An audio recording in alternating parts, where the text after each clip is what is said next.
대한민국 국보급 센터백 김민재의 활약을 응원합니다.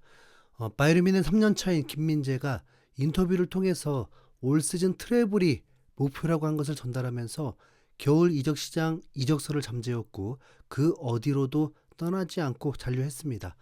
뮌헨이 김민재를 이적시키려고 한다는 해외 기사와 그걸 또 그대로 해석해서 보도하는 국내 기사들이 있었지만 실질적으로 뮌헨이 김민재를 떠나 보내려고 하는 어떤 인기척도 없었습니다. 김민재는 최근 명단 제외가 된 적이 있었고 그 다음 경기에서는 벤치 명단에 있으면서 출전을 시키지 않았었는데 이 상황 때문에 뮌헨이 김민재를 전력 외의 선수로 분류했다는 식의 기사들이 나왔죠. 정말 어리석은 판단들이죠.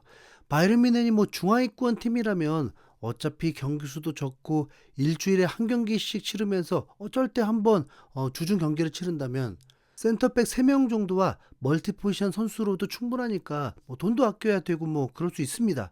하지만 바이에른 뮌헨은 리그 최강팀이고 챔피언스리그도 지금 우승 후보고 컵대회도 우승해야 합니다. 경기 수가 많아서 선수들의 로테이션도 필수적입니다. 프랑스 국가대표와 자국의 국가대표 센터백들이 있기 때문에 대한민국 국가대표가 그 둘보다 먼저 선택받는다는 건 솔직히 불가능하다고 봐야 하잖아요. 하지만 그 둘만으로 시즌을 다 치를 수도 없고 변수도 생각한다면 김민재도 꼭 필요한 선수입니다. 네.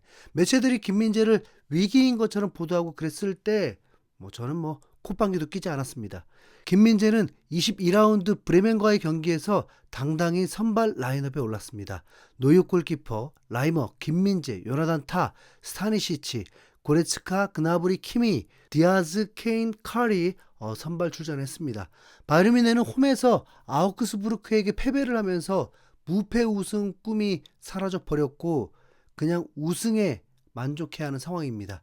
아직 경기가 12경기가 남아있기 때문에 우승도 장담하면 안 되는 건 맞지만 바이에른 뮌헨은 올 시즌 기록이 구단 역사상 최다골 그리고 최다 득실차로 압도적인 팀임을 보여주고 있습니다. 2위 도르트문트가 득점도 2위인데 22경기에서 47골을 넣었습니다. 경기당 2골을 넣은 거니까 나쁘지 않죠. 그런데 바이에른 뮌헨은 무려 79득점을 넣으면서 실점은 19실점밖에 하지 않았습니다. 그래서 득실차가 60인 상황입니다. 거기다 3골 아니 거의 4골에 육박합니다. 경기를 하면 무득점은 거의 불가능한 거죠. 케인은 리그에서만 24골을 넣으면서 사실상 득점왕 확정이 되어 버렸고 리그 득점 2위가 13골로 루이스 디아즈입니다. 이미 올리세도 10골을 넣었습니다. 그렇다고 너무 방심하면 안 됩니다. 2위 도르트문트가 먼저 22라운드를 치렀는데 대승을 거두면서 뮌헨을 3점 차까지 쫓았습니다. 도르트문트도 1패밖에 하지 않았습니다. 이상하네요. 어떻게 토트넘은 도르트문트를 상대로 무실점으로 이겼을까요? 네. 자, 김민재는 이번 출전으로 14번째 출전입니다. 22경기 중에 14번 출전. 어때요? 저는 개인적으로 월드컵을 앞둔 상황에서 김민재가 컨디션 조절을 할 수 있는 정도로 출전하고 있어서 오히려 더 만족스럽습니다. 네. 김민재는 나폴리 시절에서도 출전 시간이 리그에서 손에 꼽힐 정도가 되면서 결국 카타르 월드컵에서 부상까지 당했습니다. 뮌헨으로 이적했을 때도 시즌 중반까지 쉬지 않고 출전시키다가 후반기 때 지쳐버리면서 실수가 나오고 아쉬웠거든요. 2년차 때도 거의 비슷했습니다. 하지만 이렇게 출전 수가 조절되고 후반기에도 그런 상황은 자주 있을 거기 때문에 오히려 마음이 놓입니다. 김민재가 트랩을 해내고 월드컵도 목표 이루고 프리미어리그로 이적하면 생각만 해도 좋네요. 그런데 김민재가 최고의 팀에서 잔류하길 바라는 기사들이 꽤 있더라고요. 이미 우파메카노는 2030년까지 재계약을 해버렸습니다. 그리고 요나단 타는 이번 시즌에 영입을 했었잖아요. 이 두 선수가 뮌헨의 센터백 주전이 되려나 봅니다. 그러라고 하세요. 개인적으로 김민재가 올 시즌까지만 뮌헨에 있길 바라고 있으니까요. 뮌헨이 상대하는 브레멘은 강등 처지에 있는 상황입니다. 그럼에도 경기장에는 팬들이 가득했습니다. 뮌헨은 챔피언스리그 전까지 계속 일주일에 한 경기로 여유가 있기 때문에 선수들 체력 관리에 신경을 쓸 수 있습니다. 경기가 시작되고 뮌헨에 패스미스가 생기고 브레멘 선수들의 의욕이 넘치면서 먼저 공격 찬스를 잡기도 했습니다. 경기는 의외로 팽팽했는데 전반 18분에 뮌헨이 찬스를 잡게 되었습니다. 올리스 대신 출전한 칼이 박스 안에서 발쟁을 부리면서 브레멘 선수들을 농락하다가 걸려 넘어졌는데 주심은 파울이 아니다면서 경기를 계속 진행했었습니다. 느린 화면으로 다시 나오는데 누가 봐도 페널티킥 같았습니다. 뮌헨 선수들은 계속 VAR을 봐야 한다면서 항의를 했고 VAR 결과 페널티킥으로 정정되면서 케인이 페널티킥을 깔끔하게 성공하면서 1대 0으로 앞서 나가게 되었습니다. 케인의 25번째 골입니다. 여기서 끝이 아니었습니다. 3분 후에 케인이 중거리 슛으로 또 골을 넣으면서 리그 26번째 골까지 성공하게 됩니다. 브레멘이 저돌적으로 뮌헨에게 맞불 작전으로 나섰지만 뮌헨의 슈팅을 4개로 묶고 코너킥도 1개만 허용한 것만 성공할 뿐 전반에만 2대 0이 된 상황입니다.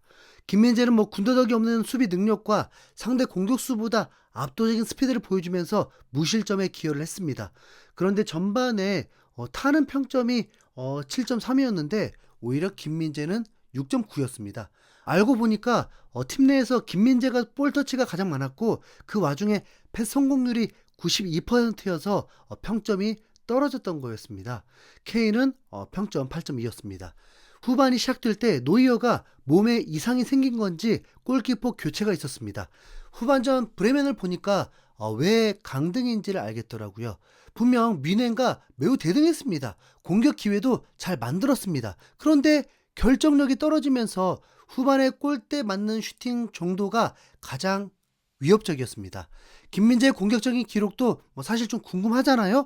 김민재가 공격에서 임팩트를 남기려면 코너킥이나 간접 프리킥이 나와야 하는데 전반 동안 코너킥이 단 1개뿐이었습니다. 뮌헨은 70분쯤 되니까 이제 선수 교체를 하면서 무시알라와 알폰소 데이비스가 들어왔고 스타니시치와 그나브리가 쉬게 되었습니다. 그리고 바로 뮌헨의 추가골이 터지는데요. 고레츠카가 페널티 박스 딱 그 지점에서 지체 없이 깔끔한 슈팅으로 3대 0으로 점수차를 더 벌려놓게 되었습니다. 김민재는 후반전에도 브레멘 공격수들을 완벽하게 봉쇄하는 수비수를 보여주면서 어느새 평점이 7.3까지 치솟았습니다. 실제로 이번 경기에서 가장 빠른 스피드를 기록한 선수가 알폰소 데이비스 다음으로 김민재가 빨랐다고 합니다.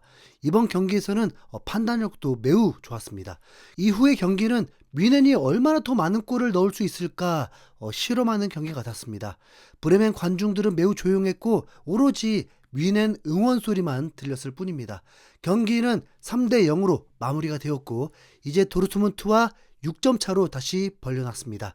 김민재의 평점은 최종 7.5점으로 매우 높은 평점을 받았습니다.